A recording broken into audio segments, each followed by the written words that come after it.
आदित्यनाथ ने बिहार की सियासी रण में 4 चुनावी जनसभाएं की। योगी आदित्यनाथ ने महागठबंधन पर 3 बंदरों वाला तंज कसा। अब इस पर सियासत गर्मा गई है।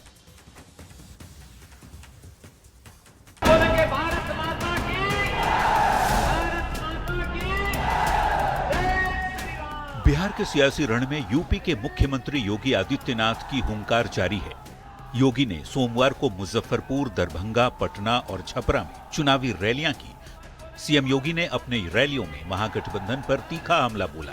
मुजफ्फरपुर में योगी ने महागठबंधन को विकास का ग्रहण बताया। योगी ने मंच से बटोगे तो कटोगे का नारा भी दोहराया।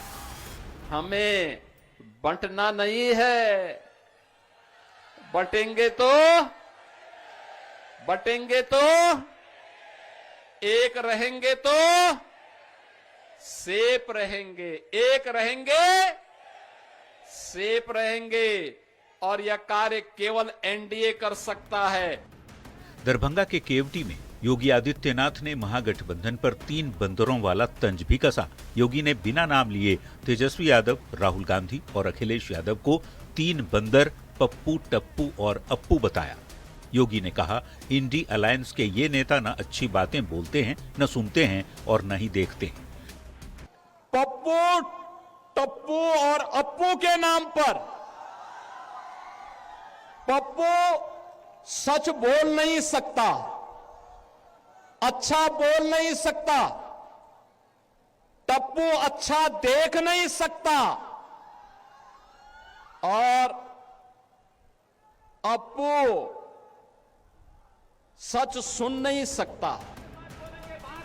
योगी के 3 बंदर वाले बयान पर सियासत सुलग गई है। आरजेडी और कांग्रेस ने सीएम योगी पर जोरदार पलटवार किया।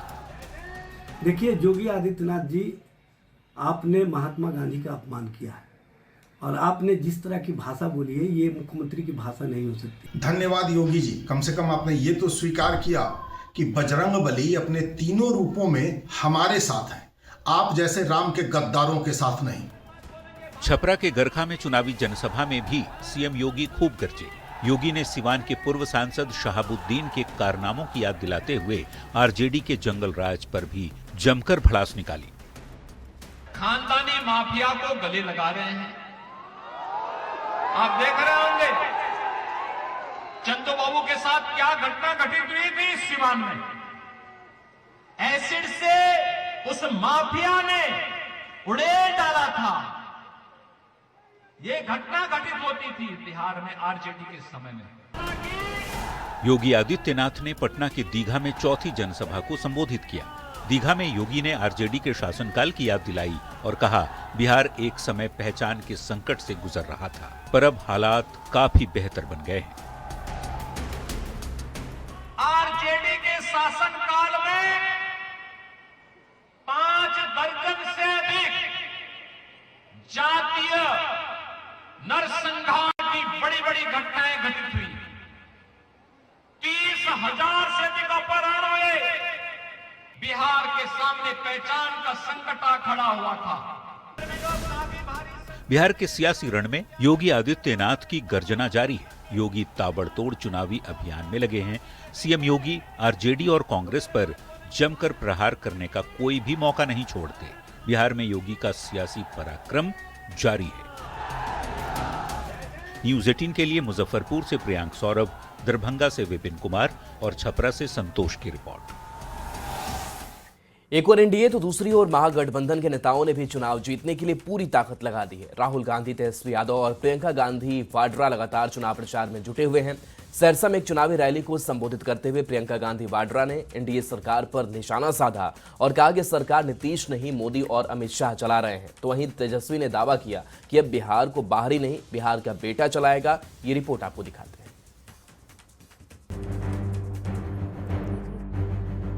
बिहार की सरकार नीतीश जी नहीं चला रहे हैं। जिंदाबाद जिंदाबाद जिंदाबाद। वो बाहरी बिहार को चलाएगा कि बिहार का लाल बिहार को चलाएगा। बिहार चुनाव में जैसे जैसे वोटिंग के दिन नजदीक आ रहे हैं, सियासी सरगर्मी बढ़ती जा रही है। पहले चरण के मतदान का शोर थमने से पहले एनडीए और महागठबंधन के नेता धुआंधार प्रचार में जुटे हैं। सत्ताधारी और विपक्षी गठबंधन के नेता एक दूसरे पर हमलावर हैं। पीएम मोदी और अमित शाह के आक्रामक चुनाव प्रचार को टक्कर देने के लिए कांग्रेस का कुनबा भी चुनावी मैदान में कूद पड़ा है।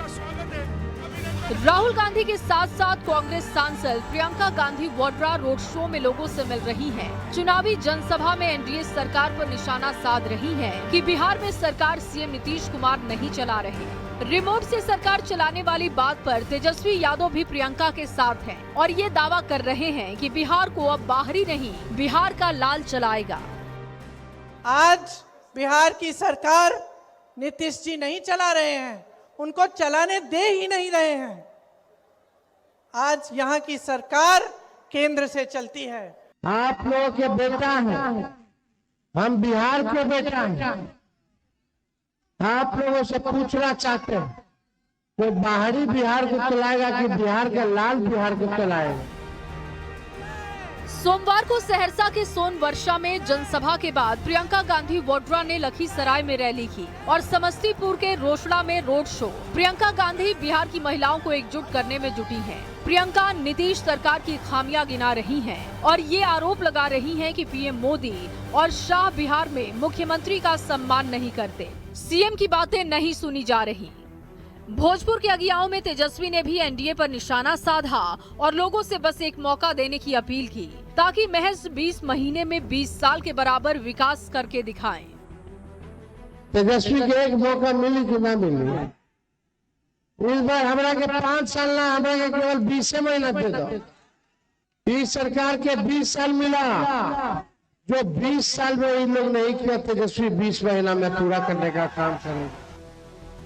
प्रचार के आखिरी चरण में कांग्रेस और आरजेडी तालमेल बिठाकर बीजेपी और जेडीयू को घेरने में लगी हुई है, लेकिन एनडीए के नेता महागठबंधन की एकता पर हमला बोलने का एक भी मौका नहीं छोड़ रहे। सीट बंटवारे में महागठबंधन के भीतर खेल और कई सीटों पर फ्रेंडली फाइट को लेकर लगातार आरजेडी कांग्रेस की दोस्ती पर सवाल खड़े हो रहे हैं। पीएम के बयान पर बल दे रहे हैं कि कांग्रेस ने आरजेडी की लुटिया डुबोने की सुपारी ली है। देश के प्रधानमंत्री आदरणीय नरेंद्र मोदी जी ठीक कह रहे हैं, कांग्रेस ने राष्ट्रीय जनता दल को डुबाने की सुपारी ली है। कांग्रेस तेजस्वी यादव को पिछलग्गू बना के रखना चाहती है, इसलिए तेजस्वी यादव और राष्ट्रीय जनता दल की राजनीतिक हैसियत समाप्त करने का काम लगातार कांग्रेस पार्टी बिहार में कर रही है। सुपारी की सियासत और रिमोट कंट्रोल की राजनीति। 6 नवंबर को पहले चरण की मतदान से पहले दोनों की चर्चा बिहार चुनाव में खूब हो रही है। सत्तारूढ़ एनडीए और विपक्षी महागठबंधन के बीच जुबानी जंग तेज हो गई है। महागठबंधन तेजस्वी के नेतृत्व में सरकार बनाने के लिए एड़ी चोटी का जोर लगा रहा है, तो एनडीए ने नीतीश के नेतृत्व में सरकार बरकरार रखने के लिए पूरी ताकत झोंकी है। लिहाजा ये 14 नवंबर को ही पता चल पाएगा कि बिहार चुनाव के नतीजों में ऊंट किस ओर करवट लेता है। पटना संवाददाता संजय कुमार के साथ ब्यूरो रिपोर्ट न्यूज़ 18। देखिए, बिहार की सियासी लड़ाई में तेजस्वी और तेज प्रताप आमने सामने हैं। रविवार को तेज प्रताप के खिलाफ तेजस्वी यादव ने महुआ में चुनावी जनसभा कर मुकेश रोशन के लिए वोट मांगा, तो सोमवार को तेज प्रताप राघोपुर पहुंच गए और तेजस्वी यादव के खिलाफ मोर्चा खोल दिया। ये रिपोर्ट देखिए।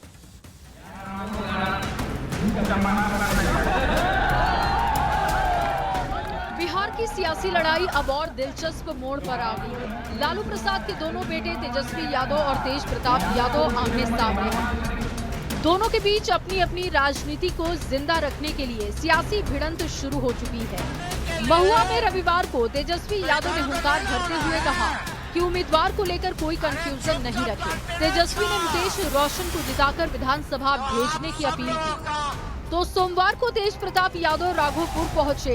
तेज प्रताप ने राघोपुर के चक सिकंदर में अपने प्रत्याशी प्रेम कुमार के समर्थन में चुनावी सभा की और कहा कि पार्टी नहीं, जनता सब कुछ होती है। तेज प्रताप ने तेजस्वी पर निशाना साधा और कहा कि यहां के विधायक ने कोई काम नहीं किया।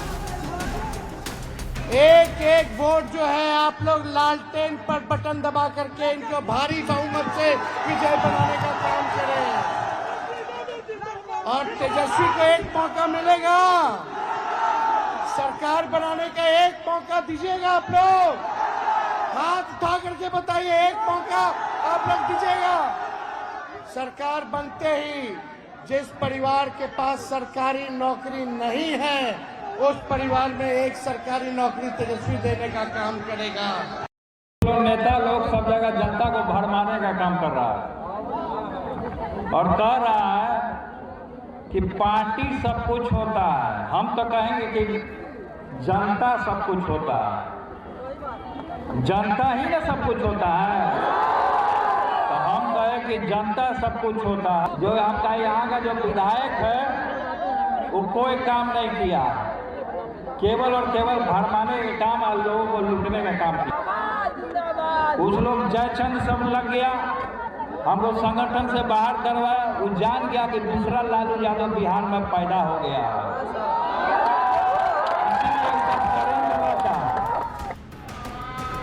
इससे पहले महुआ में तेजस्वी यादव की जनसभा के बाद तेज प्रताप ने बड़ा बयान दिया था। तेज प्रताप ने कहा था कि राघोपुर में वो एक नहीं, दो जगह पर चुनाव प्रचार करेंगे, अपना हेलीकॉप्टर उतारेंगे। कल महुआ आपके भाई गए थे चुनाव प्रचार करने। तो कल महुआ वो गए थे।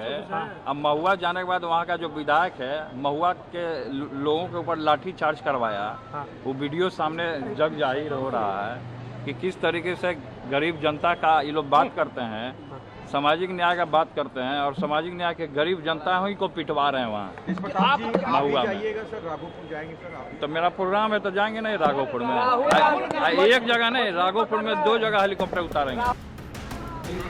तेज प्रताप और तेजस्वी के बीच सियासी लड़ाई दिलचस्प होती जा रही है। महुआ से तेज प्रताप यादव चुनावी मैदान में है, राघोपुर से तेजस्वी यादव आरजेडी से चुनावी मैदान में है। महुआ से तेजस्वी ने आरजेडी प्रत्याशी मुकेश रोशन के समर्थन में प्रचार किया, तो तेज प्रताप ने राघोपुर में चुनावी जनसभा कर तेजस्वी पर सीधे सियासी प्रहार किया। विधानसभा चुनाव में लालू परिवार में दंगल छिड़ गया। न्यूज़ 18 के लिए वैशाली से प्रफुल्ल कुमार।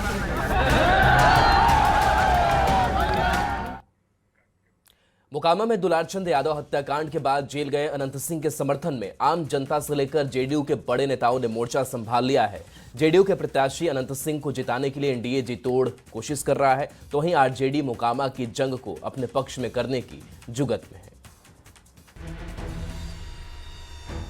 मोकामा से जनसुराज पार्टी के उम्मीदवार पीयूष प्रियदर्शी के समर्थक दुलारचंद यादव की हत्या और जेडीयू के बाहुबली नेता अनंत सिंह की गिरफ्तारी के बाद इस इलाके में चुनाव पर इसके असर की चर्चा जोरों पर है। शनिवार देर रात पटना पुलिस ने बाढ़ शहर के बेढ़ना गांव से अनंत सिंह को उन्हीं के शॉपिंग मार्केट से अरेस्ट कर लिया था। गिरफ्तारी के बाद अनंत सिंह ने कहा था कि वे नहीं, अब मोकामा की जनता चुनाव लड़ेगी। अब जब अनंत सिंह जेल में हैं, तो मोकामा की महिलाएं उनका प्रचार करने सड़कों पर निकल गई। वोट मांगकर अनंत सिंह को जिताने की अपील करती इन महिलाओं को देखिए।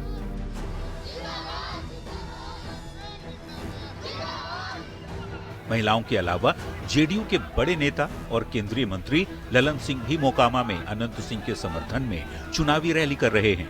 लोगों से जेडीयू उम्मीदवार को भारी मतों से विजयी बनाने की अपील कर रहे हैं, पर ललन सिंह ने बड़ा बयान भी दिया है। कहा है कि अनंत सिंह को षड्यंत्र के तहत फंसाने की कोशिश की गई है। ये पूरी घटना जो है, ये घटना कोई अपने आप नहीं हुआ है। यह घटना कराए जाने का षड्यंत्र रचा गया था और पुलिस जांच हो रही है। मोकामा विधानसभा सीट से आरजेडी की उम्मीदवार वीणा देवी हैं, जो बाहुबली सूरजभान सिंह की पत्नी है। 30 अक्टूबर की दोपहर मोकामा के टाल इलाके में दुलारचंद यादव की हत्या के बाद जेडीयू और आरजेडी की ओर से एक दूसरे पर आरोप प्रत्यारोप का दौर जारी है। बाहुबली अनंत सिंह फिलहाल जेल में हैं, पर मोकामा का चुनावी मैदान सियासी धूल से सना हुआ नजर आ रहा है। न्यूज़ 18 के लिए बाढ़ से अनिरुद्ध के साथ ब्यूरो रिपोर्ट। देखिए, ओवैसी को एक्सट्रीमिस्ट बताए जाने पर अब सियासत गर्मा गई है। महागठबंधन के मुख्यमंत्री पद के उम्मीदवार तेजस्वी यादव पर एआईएमआईएम चीफ असदुद्दीन ओवैसी ने बड़ा हमला बोला है। तेजस्वी की ओर से ओवैसी को चरमपंथी कहे जाने पर एआईएमआईएम चीफ ने पलटवार करते हुए एक्सट्रीमिस्ट की स्पेलिंग पूछी और तेजस्वी को चुनौती दी कि अंग्रेजी में एक्सट्रीमिस्ट लिखकर दिखाएं। ये रिपोर्ट देखिए। तो तेजस्वी ने कहा कि ओवैसी क्या कहा उसने? ओवैसी एक्सट्रीमिस्ट है, चरमपंथी है, इंतहा पसंद है, दहशतगर्द है। बिहार में विधानसभा चुनाव की लड़ाई आमतौर पर सत्ताधारी एनडीए और विपक्षी महागठबंधन के बीच ही मानी जा रही है, लेकिन 3 ऐसे बड़े चेहरे हैं जो चुनाव को त्रिकोणीय बनाने में जीतोड़ मेहनत कर रहे हैं। रणनीतिकार से नेता बने प्रशांत किशोर, तेजस्वी यादव के बड़े भाई तेज प्रताप यादव और एआईएमआईएम चीफ असदुद्दीन ओवैसी बिहार के चुनावी दंगल को त्रिशंकु रूप देने में जुटे हैं। तेज प्रताप अपने ही भाई तेजस्वी के उनके क्षेत्र राघोपुर में घेरने में लगे हैं, तो असदुद्दीन ओवैसी मुस्लिम बहुल सीमांचल में चुनौती दे रहे हैं। अगर ये एक्सट्रीमिस्ट है तो तेजस्वी सुन ले, कान को साफ करके सुन ले। मैं और मेरी औलाद सुबह क़यामत तक रहेगी तो हमेशा हम अल्लाह की इबादत करते थे, करते रहेंगे। असदुद्दीन ओवैसी महागठबंधन के सीएम उम्मीदवार तेजस्वी यादव पर इसलिए हमलावर हैं क्योंकि मीडिया में तेजस्वी ने एआईएमआईएम चीफ को लेकर एक ऐसी बात कही जिससे ओवैसी हत्थे से उखड़ गए और तेजस्वी को सीधा चैलेंज कर दिया। एक इंटरव्यू में तेजस्वी ने ओवैसी को एक्सट्रीमिस्ट बताया था और ये बात ओवैसी को बिल्कुल भी पसंद नहीं आई। किशनगंज की चुनावी सभा में ओवैसी ने तेजस्वी की पढ़ाई लिखाई को लेकर टिप्पणी की और चुनौती दी कि तेजस्वी अंग्रेजी में एक्सट्रीमिस्ट लिखकर बता दें, जो कमेंट उन्होंने ओवैसी को लेकर किया था। हम तेजस्वी को बोलेंगे, बाबू एक्सट्रीमिस्ट को तुम जरा अंग्रेजी में लिख के बता दो। तेजस्वी के मुंह से अपने लिए चरमपंथी टिप्पणी सुनकर ओवैसी ने एक्सट्रीमिस्ट की स्पेलिंग पूछकर तेजस्वी की शिक्षा पर सवाल खड़े किए। ये दावा किया कि अल्लाह के बाद किसी के आगे सिर नहीं झुकाते और तेजस्वी पर ये बड़ा आरोप लगाया कि दाढ़ी और टोपी रखते हैं, इसलिए तेजस्वी चरमपंथी कह रहे हैं। ओवैसी के बयान से तिलमिलाई आरजेडी ने तुरंत पलटवार किया और तेजस्वी से एक्सट्रीमिस्ट की स्पेलिंग पूछे जाने पर भी निशाना साधा। वही तरह का बात कर रहे हैं जिस तरह का भारतीय जनता पार्टी बात करती है। जिस तरह से Bharatiya Janata party narrative set करती है, असदुद्दीन ओवैसी भी उसी तरह का नैरेटिव सेट करके बिहार की राजनीति में मुसलमानों को बरगलाना चाहते हैं।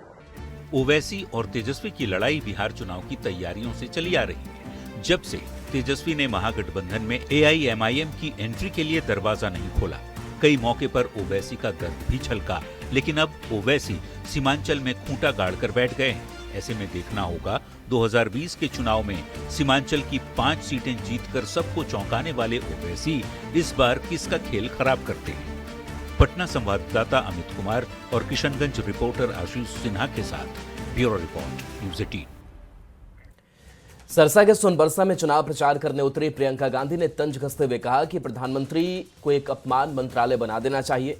कांग्रेस सांसद प्रियंका गांधी के बयान पर सियासत सुलग गई है। पूर्व केंद्रीय मंत्री स्मृति ईरानी और बीजेपी सांसद रवि किशन ने प्रियंका गांधी पर हमला बोला है। सुझाव ये है कि वो एक नया मंत्रालय बना दे और उसका नाम रखे अपमान मंत्रालय। क्यों? अच्छा सुझाव है पप्पू जी। एक अपमान मंत्रालय बना दें ताकि उनका समय व्यर्थ ना हो। वो बड़ी बड़ी सूचियां निकाल देते हैं कि हमें इसने गाली दी, उसने गाली दी, इसने हमारा अपमान किया, तो खुद क्या बैठ के सूची बनाएंगे? अपमान मंत्रालय बना देगा। और जब आप अपनी नौकरी, अपने रोजगार के लिए धरना प्रदर्शन करोगे और उनको लगेगा कि देश का अपमान हो रहा है क्योंकि कोई सवाल उठा रहा है, तो अपमान मंत्रालय बुला ले आपको, है कि नहीं? प्रियंका गांधी कह रही हैं कि प्रधानमंत्री नहीं अपमानित हो रहे हैं तो एक अपमान मंत्रालय क्यों नहीं खोल लेते हैं? उनसे कहिएगा रफ्तार पकड़ चुकी बिहार, फिर एक बार एनडीए सरकार। राजनीति में वरिष्ठ और ऐसे प्रधानमंत्री जिनको पूरे विश्व के बड़े बड़े खिताब मिले गए, विश्व के बड़े नेता ट्रम्प से लेके कोई ऐसा नेता नहीं जो उनको सम्मान आदर नहीं करता। 140 करोड़ की आस्था की केंद्र है, उनके लिए ऐसी बातें घोर निंदनीय है और मैं इसकी कठोर निंदा करता हूँ।